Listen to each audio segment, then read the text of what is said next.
Welcome back in Kusina ni RC, and guys, I'm so excited! Actually guys, this is our cooking show, cooking vlog ni RC in our new kusina. First time ever. Actually guys, nagamit ko na to mga the other day, pero this time is for our vlog lang talaga. So this is our cooking show sa bagong kusina ni RC.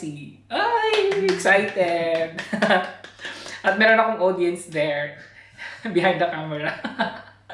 So guys, since this will be our first cooking vlog sa kusina, sa bagong kusina ni RC, and Sunday of course, you know naman pag Sunday guys, we try to have, every Sunday we try to have nice food, you know, we tried.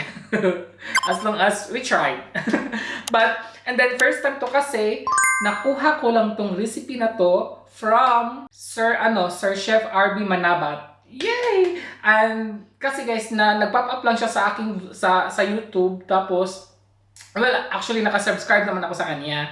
And then nakita ko lang ang recipe na to is tawag nun, yung mga ingredients is meron naman ako, so sabi ko, why not gagawin ko, di ba?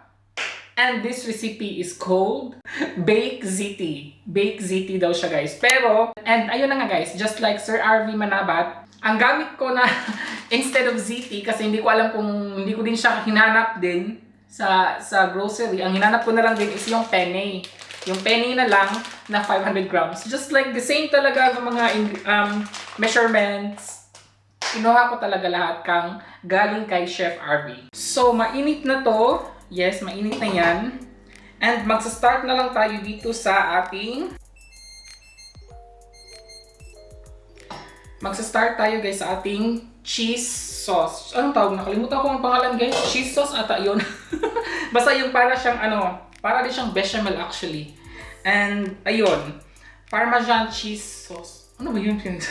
While waiting sa guys, nagpapakulo tayo ng water, sisimulan na natin yung ating white sauce cheese, something like that. So first is maglagay tayo ng, this is 1/2 cup of butter. Medyo madami-dami kasi mahilig din ako sa butter.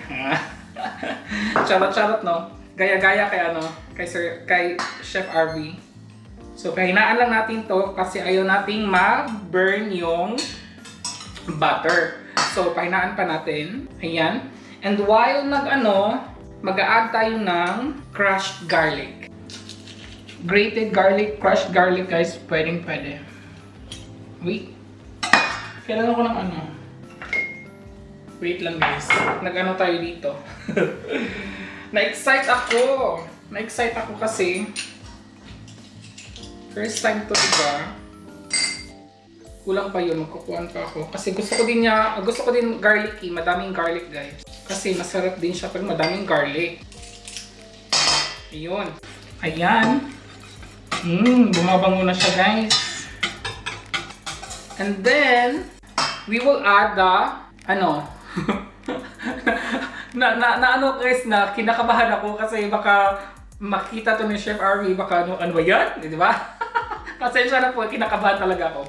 And now we will add the flour, all-purpose flour. Kasi itong mixture na to guys is, ang tawag daw sa mixture na to is, this is 1/2 cup of flour. Ang tawag sa mixture na to is raw. Raw ba, diba? Raw. R-O-U-X. Inala ko talaga. Ayan. Uy, ang ganda ng Okay. So, mag-a-add tayo ng buong fresh milk. 1 liter of fresh milk, guys. Add lang natin siya. Dahan-dahan lang.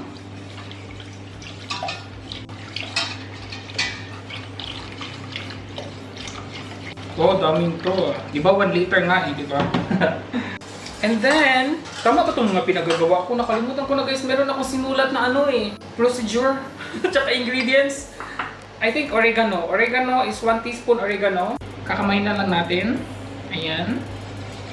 Kulang pa yan. Ayan. Tama ba? Dito yung oregano, di ba?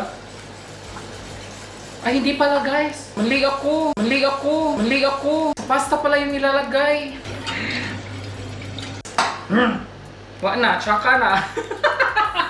Nagkamali si RC guys. Nutmeg pala yung nilagay niya. Pero anyways, okay lang kasi wala din naman akong nutmeg. Pahinaan ko na itong ano guys. Wala din naman akong nutmeg. So, okay lang yan eh. Hindi nagkamali ako, di ba? So, palakasan ko tong ano, mixture na to kasi para siya magkukulo at magsisticky. Mag-add na lang tayo ng asin.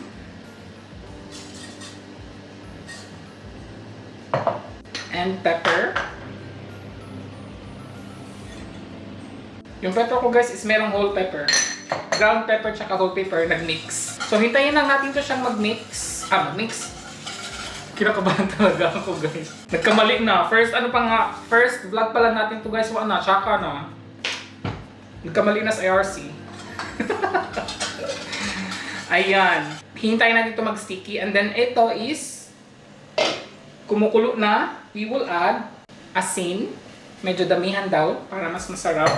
And then add natin yung ating 500 grams of penne. Ayan. So, okay lang daw natin siya para hindi siya stick together. Ayan. Mag-a-add pa pala ako ng Parmesan cheese dito sa ating sauce, guys.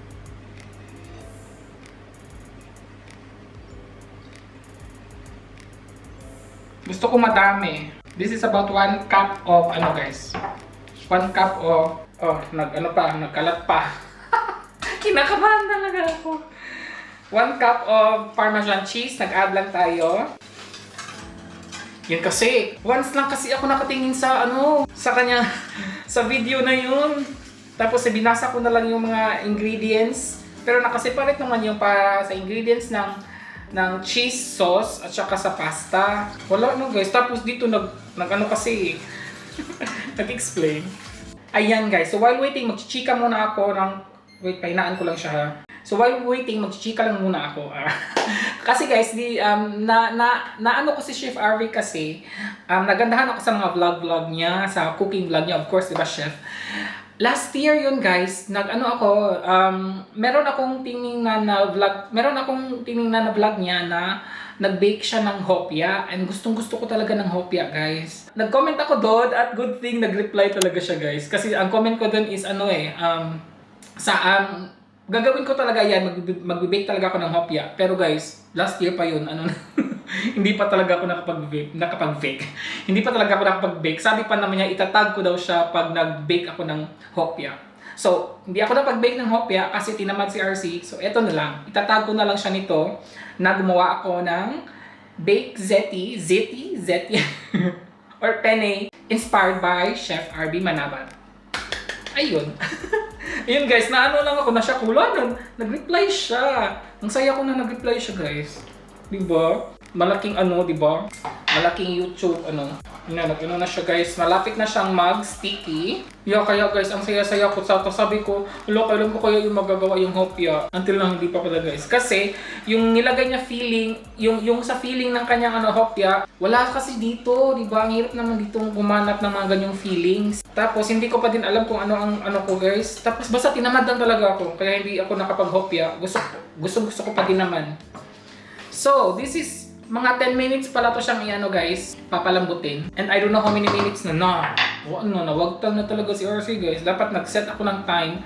10 minutes nito. Siguro mga 5 minutes pa yun. Another 5 minutes na. Diba? Ano bang nangyari? Ayan, so tikman lang natin. Kung masarap ba siya.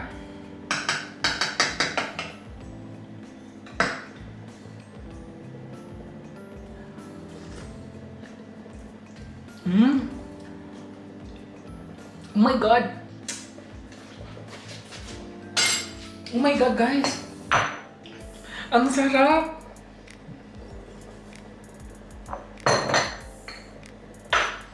Ako guys, mahilig talaga ako sa inano ko na yung guys, yung apoy.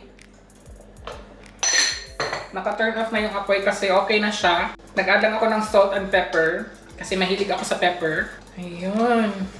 Wala, ang sarap. It tastes so good. The sauce. Yeah. The white sauce, the cheese sauce. My god. I'll try again. Ang sarap talaga.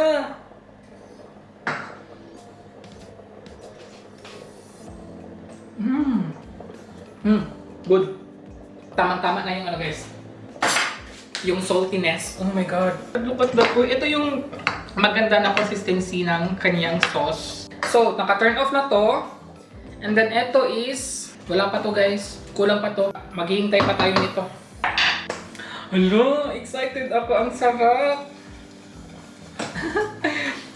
Nagkamali man tayo guys paglagay ng spices, ng herbs. Masarap pa din. Masarap pa din siya. Oh my god.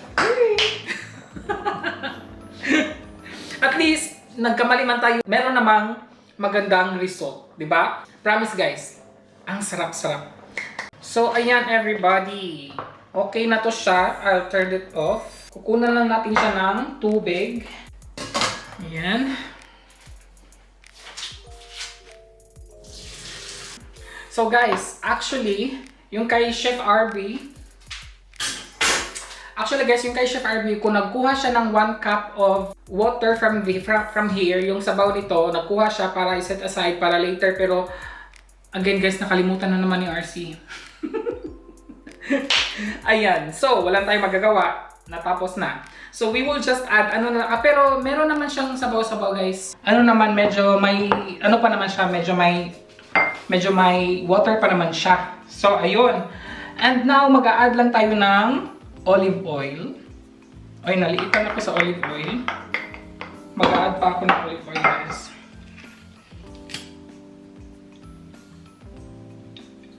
Ayun. And then, again, garlic. Ayoko na itong Lagay tayo ulit ng crushed garlic or grated garlic, guys. Okay din yun siya. Ko lang siya ulit, i-turn on ko lang ulit pero sa mahina lang siya guys. Ayan, sa mahina lang siya.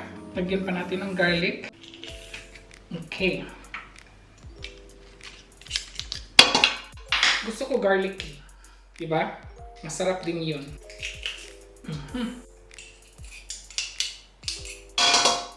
Okay, mix lang muna. And actually guys, dito talaga yung yung oregano. Dapat talaga siya guys dito. Ang bango. So ayan. Ayun, napadami. So dito talaga dapat yung oregano, hindi sa sa white sauce. Ano ba yan, RC? And we can already add the tomatoes. Gusto ko guys, ilagay ko na siya lahat. Okay lang yan. Okay lang yan. And then, mag-a-add tayo ng, ilagay ko na lang din, tomato paste. Ayun. Mga 2 teaspoon ata yun guys. Ayan, mix lang to daw. Ang bango. May kulang pa ba to? Ano pa kayang kulang nito guys? Okay. Okay, para sa akin okay na to yung tomato sauce. Pwede na siyang lagyan ng mas madaming tomato sauce guys. Maglagay tayo ng konting sugar. Pampa-balance daw ng ano yun? Yung pampabalance ng nakalimutan ko guys. Wala. And then mag-a-add tayo ng chili, a little bit, chili flakes. Konti lang siya guys kasi kakain dito si partner for sure. Just a little bit. So ayan lang. To balance the acidity pala guys. Kaya naglagay tayo ng white sugar. Ayun. OMG. Papalutuin muna natin konti yung tomato sauce nito before natin siya Actually, tapos na. Tapos na siya. Papalutuin ko lang again yung tomato sauce. While nagpapaano tayo ng tomato sauce, magkuha tayo ng parsley.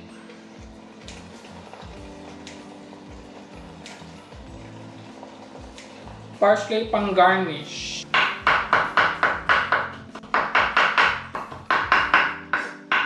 Sana wala akong nakalimutan. Kung meron man, kayo na bahala. Kayo na bahala guys. Kayo na bahala magpapasarap ng ng inyong nabubulol na masyado si RC, guys. Ayan. Mas masarap siya, guys, pag madaming tomato sauce. Yung ano talaga, yung crushed tomato sauce talaga siya. Ayan, luto na ang pasta. Turn off na natin. Okay. So, it's the moment of truth. Masarap ba ang luto ni RC na inspired by Chef RB Manabat? Let's try. Kuha tayo dito. So, Chef RB said, be generous. Be generous daw. So, of course, we will be generous sa ano na to. Oh my God, look at the sauce, guys. Diba? Yan oh, ang ganda ng kanyang stickiness. Ayan. So, let's be generous. Damihan natin ang ating sauce. Ayan. Ayan, madami pa talaga. Damihan pa. Ayun, diba? Sabi ko sa inyo eh. And then, of course, Parmesan. And parsley. Ayan na, guys. Nagkalat na. Okay. Let's try and eat. So, in-mix daw. Mas masarap daw siya pag nag-mix. You look at that. Oh my God, everybody. Ang ganda. Oh my God, guys. It's saucy.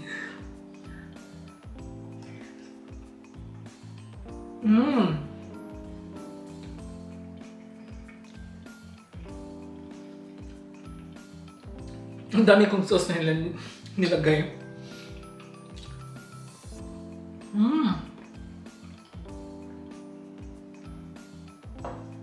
Oh God. Tamang-tama nga si Chef RB, guys, na itong recipe na to is very healthy and cheap because we don't need meat. Pwede na siyang walang meat, di ba? Ay, wala naman talagang meat kasi tomato sauce lang siya, tapos itong white sauce, cheese sauce. Look at that, oh yeah. Di ba?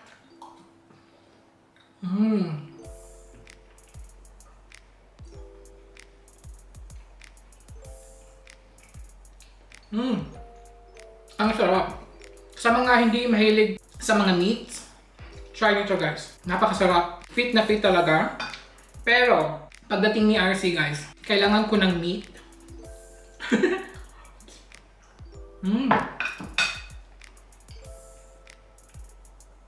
Pag pasta kasi, guys, kahit na nga pag sa pasta bolognese, di ba may meat na yun? Gusto ko pa rin talaga may extra meat. And pinaka the best partner para sa akin is fried chicken. Diba? Yun talaga. Kaya, nagpa-defrost na ako dito ng chicken wings. I-oven ko lang to, guys. Yan ang ipa-partner ko nito. Pero ang sarap.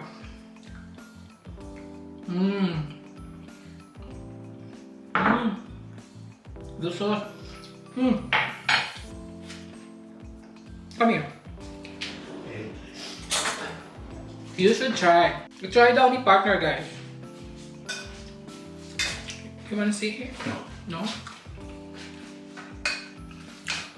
Ayaw niya, nahiya siya. It's okay. The camera is not. Good? Only tomato sauce and no meat. Yeah. You like that, right? Without meat. Really delicious. This sauce, it's really good, right? It tastes so good. Yeah. You should thank you to Chef RB. Thank you, Chef RB Manabat. Chef RV Manabat. This recipe is from him. Okay. Thank you, sir.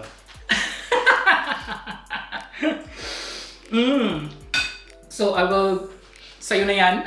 Binigay ko sa kanya yun. Kasi kukuha ako for me. Magdi-dinner na kami, guys. Tamang-tama kasi dinner time na. It's 5:30 PM. And this is for me. If you want more sauce, you can get from here. Ayan. And then, Parmesan.